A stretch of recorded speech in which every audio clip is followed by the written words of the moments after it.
Okay, ഇനി നമുക്ക് Google analytics എന്ന് പറയുന്ന ആ ഒരു ടൂളിനെ പറ്റി നമുക്ക് നോക്കാം. അതായത് നമ്മൾ ഗൂഗിൾ സൈറ്റ് കിറ്റ് എന്ന് പറയുന്ന പ്ലഗിൻ യൂസ് ചെയ്തുകൊണ്ട് നമ്മൾ ഗൂഗിൾ അനാലിറ്റിക്സ്, അതുപോലെ തന്നെ ഗൂഗിൾ സെർച്ച് കൺസോള്, പിന്നെ Google AdSense, page insights, speed, അങ്ങനെയുള്ള കാര്യങ്ങളൊക്കെ നമ്മൾ കണക്ട് ചെയ്തായിരുന്നു. സോ അത് നമുക്ക് സൈറ്റ് കിറ്റ് എന്ന് പറയുന്നതിൻ്റെ അവിടെ ക്ലിക്ക് ചെയ്യുക. ക്ലിക്ക് ചെയ്തതിന് ശേഷം നമുക്ക് താഴേക്ക് വന്നു കഴിയുമ്പോൾ ഇവിടെ നമുക്ക് ഗൂഗിൾ അനാലിറ്റിക്സ് എന്ന് പറയുന്ന ആ ഒരു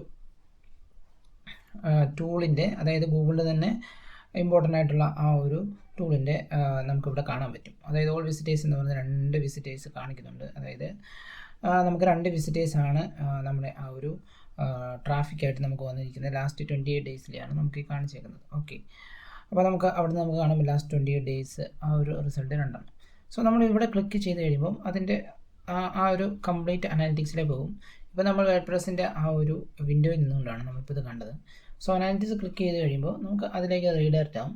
സോ അവിടെ ചെന്ന് കഴിയുമ്പോൾ നമുക്ക് ഇതിൻ്റെ കംപ്ലീറ്റ് ഡീറ്റെയിൽസ് നമുക്ക് കാണാൻ പറ്റും. അത് എന്തിനാണ് നമ്മൾ ടൂൾ യൂസ് ചെയ്യുന്നത് വെച്ചാൽ നമ്മൾ വെബ്സൈറ്റിനെ പറ്റി കംപ്ലീറ്റ് സ്റ്റഡി ചെയ്യാൻ വേണ്ടിയിട്ടാണ് നമ്മൾ ഈ ഒരു ടൂള് നമ്മൾ യൂസ് ചെയ്യുന്നത്. സോ നമുക്ക് എന്തൊക്കെയാണ് നമ്മുടെ വെബ്സൈറ്റിൽ സംഭവിക്കുന്നത്, ലൈവ് സംഭവിക്കുന്ന കാര്യങ്ങൾ എന്തൊക്കെയാണ്, അങ്ങനെയുള്ള ഓരോ ട്രാക്ക് ചെയ്യാനും നമ്മുടെ വെബ്സൈറ്റിനെ പറ്റി കംപ്ലീറ്റ് പഠിക്കാനും ട്രാഫിക് എവിടെ നിന്നൊക്കെയാണ് വരുന്നത്, അങ്ങനെയുള്ള കാര്യങ്ങൾ നമുക്ക് കംപ്ലീറ്റ് നോക്കാൻ വേണ്ടിയിട്ടാണ് നമ്മൾ ഈ ഒരു ടൂൾ നമ്മൾ യൂസ് ചെയ്യുന്നത്. സോ അനാലിറ്റിക്സിൽ നമ്മൾ ചെന്ന് കഴിയുമ്പോൾ നമുക്ക് ടോപ്പിൽ നമുക്ക് ഇവിടുന്ന് നമ്മുടെ ആ ഒരു അനാലിറ്റിക്സിൻ്റെ അക്കൗണ്ടും അതുപോലെ പ്രോപ്പർട്ടിയും നമുക്ക് ഇവിടുന്ന് ഫൈൻഡ് ചെയ്യാൻ പറ്റും. അതുപോലെ നമുക്ക് ഇനിയും അക്കൗണ്ടുകൾ ഇങ്ങോട്ട് ആഡ് ചെയ്ത് കൊടുക്കാവുന്നതുമാണ്. സോ അത് നമ്മൾ അഡ്മിൻ എന്ന് പറയുന്ന ആ ഒരു ഏരിയയിൽ ചെന്ന് കഴിഞ്ഞാൽ നമുക്ക് ഇനിയും അക്കൗണ്ടുകൾ ഇവിടെ നിന്ന് ക്രിയേറ്റ് എന്ന് പറയുന്നതിന് ക്ലിക്ക് ചെയ്തതിന് ശേഷം നമുക്ക് അക്കൗണ്ടും പ്രോപ്പർട്ടീസും ഒക്കെ ഇനിയും വേറെ മറ്റ് വെബ്സൈറ്റുകളൊക്കെ നമുക്ക് ഈ ഒരു ഗൂഗിൾ അനാലിറ്റിക്സ് നമുക്ക് ചെയ്ത് കണക്ട് ചെയ്യാവുന്നതാണ്. അതിന് വേണ്ടിയിട്ട് നമുക്ക് അഡ്മിൻ പാനലിൽ ചെല്ലുക, അതിനുശേഷം നമുക്ക് ഇവിടുന്ന് ചെയ്യാവുന്നതാണ്. സോ ഇതിൻ്റെ കംപ്ലീറ്റ് സെറ്റപ്പാണ് നമുക്കിവിടെ വരുന്നത്.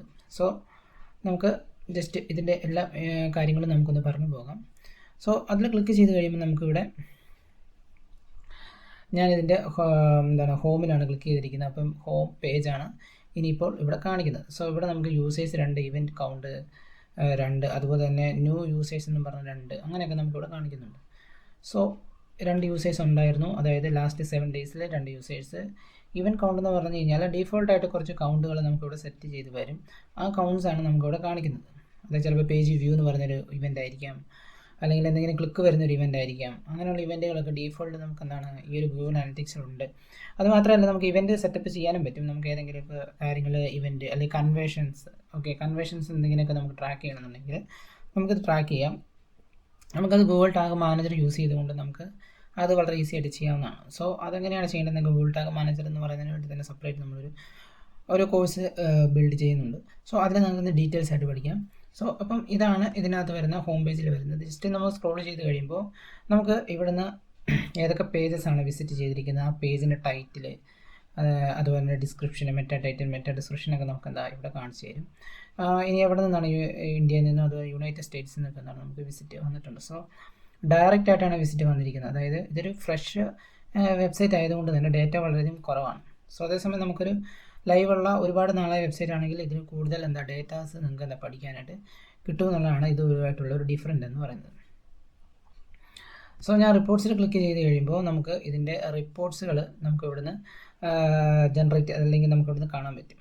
അതായത് ഇവിടെ നമുക്ക് ആ ഒരു സെയിം റിസൾട്ട് തന്നെ നമുക്കിവിടെ കാണിക്കുന്നുണ്ട്. സോ ഇവിടെ നമുക്ക് റിയൽ ടൈം ആയിട്ടുള്ള റിസൾട്ടുകൾ ഇവിടെ അവൈലബിൾ ആണ്. അതായത് നമ്മുടെ വെബ്സൈറ്റിൽ ഇപ്പോൾ ആരെങ്കിലും വിസിറ്റ് ചെയ്യുന്നുണ്ടെങ്കിൽ നമുക്കിവിടെ 1 എന്ന് കാണിച്ചു തരും. അതായത് ഞാൻ വെബ്സൈറ്റിൽ പോകുന്നു, ഞാൻ വിസിറ്റ് സൈറ്റ് എന്ന് കൊടുക്കുന്നു. അതിനുശേഷം ഞാനിപ്പോൾ സൈറ്റിൽ വിസിറ്റ് ചെയ്ത് സ്ക്രോൾ ചെയ്തുകൊണ്ടിരിക്കുകയാണ് അല്ലേ. അപ്പോൾ നമുക്ക് ഇവിടെ ഒരു വിസിറ്റർ വന്നിട്ടുണ്ട് അല്ലേ. അപ്പോൾ നമുക്ക് ഇവിടെ 1 എന്ന് കാണിച്ചു തരും. സോ അതൊന്ന് ഡേറ്റ ഒന്ന് പാസ് ചെയ്ത് കഴിയുമ്പോൾ അത് 1 എന്ന് നമുക്കിവിടെ കാണിച്ചു തരും. ഞാൻ ജസ്റ്റ് ഒന്ന് റിഫ്രഷ് ചെയ്തു. സോ ഇങ്ങനെ റിയൽ ടൈം ആയിട്ടുള്ള കാര്യങ്ങളൊക്കെ നമുക്ക് ഇവിടെ നിന്ന് നമുക്ക് ട്രാക്ക് ചെയ്യാൻ സാധിക്കും എന്നുള്ളതാണ് ഇതിൻ്റെ മറ്റൊരു ബെനിഫിറ്റ് എന്ന് പറയുന്നത്. So real time data pass ചെയ്തിട്ടില്ല, അതുകൊണ്ടാണ് ഇത് വരാത്തത്. ലാസ്റ്റ് 30 മിനിറ്റ്സിലാണ് കാണിച്ചിരിക്കുന്നത്. ലാസ്റ്റ് 30 മിനിറ്റ്സ് ആരുമില്ല, നമ്മളിപ്പോഴാണ് ഇതിനകത്ത് സൈറ്റ് വിസിറ്റ് ചെയ്തത്. സോ ഇതിലേക്ക് അപ്ഡേറ്റ് ചെയ്ത് അത് വരും. അതുപോലെ അക്വിസിഷൻ, ഒരു വെബ്സൈറ്റിൽ എന്തൊക്കെ അക്വിസിഷൻ കാര്യങ്ങൾ നടക്കുന്നുണ്ട്, അതുപോലത്തെ കാര്യങ്ങളൊക്കെ നമുക്ക് ഇവിടെ നിന്ന് നമുക്ക് ഫൈൻഡ് ചെയ്യാനായിട്ട് പറ്റും. അതായത് ഏതൊക്കെ സൈറ്റിലേക്ക് എങ്ങനെയൊക്കെയാണ് ഡയറക്റ്റ്, അതായത് URL ഡയറക്റ്റ് സെർച്ച് ചെയ്താണ് നമുക്ക് ഈ ഒരു ട്രാഫിക്ക് വന്നിരിക്കും. മേ ബി ഒബ്വിയസ്ലി നമ്മൾ തന്നെയായിരിക്കും. അതുപോലെ തന്നെ യൂസർ അക്വിസിഷൻ, അതായത് നമ്മുടെ ആ ഒരു എൻഗേജ്മെൻറ്റും കാര്യങ്ങളും എങ്ങനെയാണ് വന്നേക്കുന്നത്, എത്ര നേരം എൻഗേജ് ചെയ്തിട്ടുണ്ട്, എത്ര യൂസേഴ്സ് ഉണ്ടായിരുന്നു, അതുപോലെ തന്നെ ആവറേജ് എൻഗേജ്മെൻറ്റ് ടൈം 1 സെക്കൻഡ്, അങ്ങനെയൊക്കെയാണ് കാണിച്ചേക്കുന്നത്. ഇവൻ്റ് കൗണ്ട് 12 ഉണ്ട്. അതുപോലെ തന്നെ ട്രാഫിക് അക്വിസിഷൻ്റെ ഡീറ്റെയിൽസ് നമുക്കിവിടെ കാണിച്ചു തരും. ട്രാഫിക് അക്വിസിഷൻ ചെന്ന് കഴിയുമ്പോഴത്തേനും നമുക്കിവിടുന്ന് 4 സെഷൻ, അതായത് സ്ക്രോൾ ചെയ്യുന്ന ഒരിടത്ത് എന്താ സെഷൻ എന്ന് പറഞ്ഞു കഴിഞ്ഞാൽ ഒരു വെബ്സൈറ്റിൽ നമ്മൾ സ്ക്രോൾ ചെയ്യുന്നു, അവിടെ നമ്മൾ കുറച്ച് നേരം നിൽക്കുകയാണെങ്കിൽ അതൊരു സെഷൻ, വീണ്ടും സ്ക്രോൾ ചെയ്യുന്ന അവിടെ നമ്മൾ നിന്ന് കണ്ടന്റ് വായിക്കുമ്പോൾ അത് മറ്റൊരു സെഷൻ, അങ്ങനെ ഓരോ സെഷനായിട്ട് നമുക്ക് എന്താണ് ഒരു പേജിൽ നമുക്ക് ക്ലാസ് കാറ്റഗറി ചെയ്യാൻ പറ്റും. സോ അതൊക്കെ എങ്ങനെയാണെന്ന് നമുക്ക് കാണിച്ചു. അതായത് നമ്മുടെ വെബ്സൈറ്റിൽ ഒരുപാട് സെഷൻസ് ഉണ്ടെങ്കിൽ നന്നായിരിക്കും. അവർ തന്നെ അതിൻ്റെ അകത്ത് ടൈം സ്പെൻഡ് ചെയ്യുന്നുണ്ട്, എൻഗേജ് ചെയ്യുന്നുണ്ടെന്നാണ് അതിൻ്റെ ഒരു മീനിങ് എന്ന് പറയുന്നത്. അതായത് അതിൻ്റെ അകത്ത് എൻഗേജ്ഡാണ് ആൾക്കാർ. അതല്ല അവർ പെട്ടെന്ന് പോവുകയാണെങ്കിൽ എന്താ പറയുക, ബൗൺസ് റേറ്റ് വളരെയധികം കൂടുതലായിരിക്കും. അല്ലയോ, ആരും ജസ്റ്റ് പേജ് കാണാൻ തിരിച്ചു പോകുന്നു. അങ്ങനെ വരുമ്പോൾ എന്താണ് അതിൻ്റെ അകത്ത് കണ്ടന്റ് ഒന്നും തന്നെ ഇല്ല, അവരവിടെ സ്പെൻഡ് ചെയ്യുന്നില്ല ടൈം. ഇവിടെ നമുക്ക് ആവറേജ് എൻഗേജ്മെൻറ്റ് ടൈം 2 സെക്കൻഡ്സ് മാത്രമാണുള്ളത്. 3 പ്രാവശ്യം വ്യൂസ് ഉണ്ട്.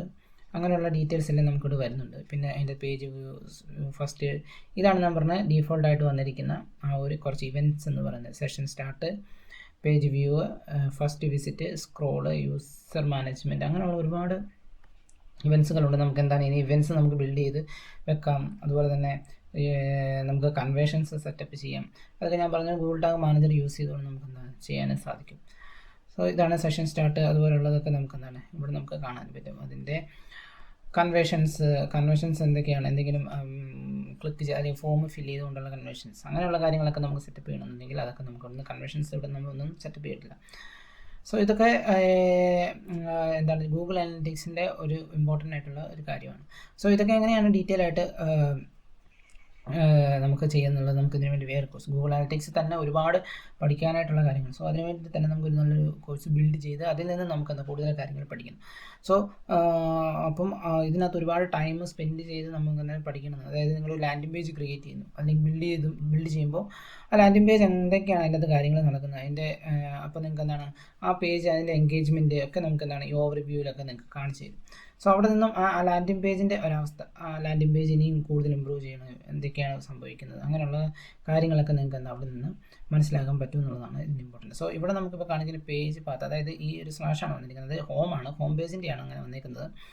സോ ഇവിടെ നമുക്ക് വ്യൂ ഉണ്ട്, യൂസേഴ്സ് ഉണ്ട്, ആവറേജ് എൻഗേജ്മെൻറ്റ് ടൈം 1 സെക്കൻഡ് ആണ്, 1.50 സെക്കൻഡ്സ് മാത്രമേ ഉള്ളൂ. അതായത് ഹോം പേജ് ഇനിയും അട്രാക്റ്റീവ് ആകുന്ന രീതിയിലേക്ക് വന്നു കഴിഞ്ഞാൽ, കൂടുതൽ കണ്ടന്റുകൾ വായിക്കുന്ന രീതിയിലേക്ക് ഒപ്റ്റിമൈസ് ചെയ്ത് കഴിഞ്ഞാൽ അവരിനി അവിടെ ടൈം സ്പെൻഡ് ചെയ്യും. ഇനി കറക്റ്റ് ഓഡിയൻസിലേക്ക് അത് സിയോ അങ്ങനെയുള്ള പ്രോസസ്സൊക്കെ ചെയ്ത് വേണമെങ്കിൽ എന്താ നല്ല ആവശ്യമുള്ള യൂസേഴ്സ് വിസിറ്റ് ചെയ്യുകയും അവർ ടൈം സ്പെൻഡ് ചെയ്യുകയും നിങ്ങൾക്ക് അതിൽ നിന്ന് നല്ലൊരു എൻഗേജ്മെൻറ്റ് ബിൽഡ് ചെയ്തെടുക്കുകയും ചെയ്യാൻ സാധിക്കും. സോ ഇതാണ് ഇതിനകത്ത് ഏറ്റവും ഇമ്പോർട്ടൻ്റ് ആയിട്ടുള്ള കാര്യങ്ങൾ. അപ്പോൾ സോ നമുക്ക് ഇതിന് വേണ്ടിയിട്ട് തന്നെ ഗൂഗിൾ അനലിറ്റിക്സ് എന്ന് പറയുന്ന കോഴ്സ് നമുക്ക് അത് നന്നായിട്ട് ഉണ്ട്. അത് ഇതിനെപ്പറ്റി ഗൂഗിൾ അനലിറ്റിക്സ് തന്നെ വളരെയധികം പഠിക്കാനുണ്ട്. ഗൂഗിൾ ടാഗ് മാനേജർ യൂസ് ചെയ്തുകൊണ്ടുള്ള കാര്യങ്ങളൊക്കെ ഒരുപാടുണ്ട്. സോ അതൊക്കെ നമുക്ക് പഠിക്കാം. നെക്സ്റ്റ് അതിന് വേണ്ടിയിട്ടുള്ള കോഴ്സിലൂടെ നമുക്ക് പഠിക്കാം. സോ ഇത് നിങ്ങൾ നോക്കുക. ഇത് നിങ്ങൾ നോക്കിക്കഴിഞ്ഞ് നിങ്ങൾ ഇതിനെപ്പറ്റി നിങ്ങളുടെ ഭാഗത്ത് നിന്ന് സ്റ്റഡി ചെയ്യുക, നന്നായിട്ട് അത് ഇംപ്ലിമെൻറ്റ് ചെയ്യുക. സോ ഇവിടെ ഞാൻ വേറൊരു ഗൂഗിൾ അനലിറ്റിക്സിൻ്റെ അക്കൗണ്ട് എടുത്ത് കാണിക്കാം. സോ ഇതൊരു എന്താണ് എൻ്റെ ഒരു വേറെ വെബ്സൈറ്റിൻ്റെയാണ്. സോ ഇവിടെ നിങ്ങൾക്ക് അത്യാവശ്യം പിന്നെ കുറച്ച് പേജിൽ വന്നിരിക്കുന്ന വിസിറ്റേഴ്സ്, എത്ര വ്യൂസ് വന്നിട്ടുണ്ട്, അങ്ങനെയുള്ള കാര്യങ്ങളൊക്കെ നിങ്ങൾക്ക് ഇവിടെ നിന്ന് ഫൈൻഡ് ചെയ്യാൻ പറ്റും. ഇവിടെ നിന്നൊക്കെയാണ് വിസിറ്റേഴ്സ് വന്നിരിക്കുന്നത്, പിന്നെ അതിൻ്റെ എങ്ങനെയാണ് വന്നിരിക്കുന്നത്, ഡയറക്റ്റ് സെർച്ച് വന്നിട്ടുണ്ട്, റെഫറൽ ഉണ്ട്. റെഫറൽ എന്ന് പറയുമ്പോൾ തന്നെ മറ്റ് വെബ്സൈറ്റുകളിൽ നിന്ന് എന്താണ് വന്നിരിക്കുന്ന റെഫറൽ ലിങ്ക് വഴി വന്നിരിക്കുന്നതാണ്. ഡയറക്റ്റ് ലിങ്ക് വഴി വന്നിരിക്കുന്നത്. ഓർഗാനിക് സെർച്ച് ഒന്നും തന്നെ വന്നിട്ടില്ല. ഓർഗാനിക് സോഷ്യൽ എന്താണ് ഉണ്ടായിരുന്നു, പക്ഷേ അത് താഴേക്ക് പോയിട്ടുണ്ട്. അതായത് വീണ്ടും അത് ലാസ്റ്റ് 28 ഡേയ്സിലായിരിക്കും ഈ കാണിക്കുന്നത്. സോ അത് താഴേക്ക് പോയിട്ടുണ്ട് എന്നാണ് നമുക്കിവിടെ കാണാൻ കഴിയുന്നത്. സോ അതുപോലെ തന്നെ ഒരുപാട് ഡേറ്റാസ് എന്താണ് നമുക്കിതൊരു കുറച്ച് നാളായി കൊണ്ട് വെബ്സൈറ്റ് ആയതുകൊണ്ട് നമുക്ക് ഡേറ്റ ഒന്നും കൂടെ കൂടുതൽ നമുക്ക് ഇവിടുന്ന് ഫൈൻഡ് ചെയ്യാൻ സാധിക്കും. അതാണ് ഇതിൻ്റെ കൺവേർഷൻസ് ഉണ്ട്. അതുപോലെ തന്നെ 14 കൺവേർഷൻസ് വന്നിട്ടുണ്ട്. സോ ഇതാണ് നമുക്ക് ഡേറ്റ കൂടുതലുള്ളതുകൊണ്ട് കിട്ടുന്നൊരു ബെനിഫിറ്റ്. പക്ഷേ നിങ്ങളത് ബിൽഡ് ചെയ്യുക അല്ലെങ്കിൽ സോഷ്യൽ മീഡിയ വഴി ട്രാഫിക് കൊണ്ടുവരാൻ, അതിനുശേഷം നിങ്ങൾ നല്ല ഡേറ്റ ബിൽഡ് ചെയ്തെടുക്കാനും അതിനെപ്പറ്റി കൂടുതൽ സ്റ്റഡി ചെയ്യാനായിട്ടൊക്കെ സാധിക്കും എന്നുള്ളതാണ് നമുക്ക് കിട്ടുന്ന ഒരു അഡ്വാൻറ്റേജ്. സോ നല്ല രീതിയിൽ അത് ഇംപ്ലിമെൻറ്റ് ചെയ്യാം. സോ ഇങ്ങനെയാണ് നമുക്ക് ഗൂഗിൾ അനലിറ്റിക്സ് GA4ൻ്റെ ആ ഒരു കംപ്ലീറ്റ് കാര്യങ്ങൾ വരുന്നത്. സോ നമുക്ക് ഇതിന് വേണ്ടി തന്നെ കോഴ്സിലൂടെ നമുക്ക് ഒരുപാട് കാര്യങ്ങൾ ഇനിയും പഠിക്കാൻ പറ്റും. സോ നിങ്ങളിത് ഇംപ്ലിമെൻറ്റ് ചെയ്യുക, ട്രൈ ചെയ്ത് നോക്കുക, കൂടുതൽ ട്രാഫിക് ജനറേറ്റ് ചെയ്യുക, അങ്ങനെയുള്ള കാര്യങ്ങളിലേക്ക് പോവുക. So thank you.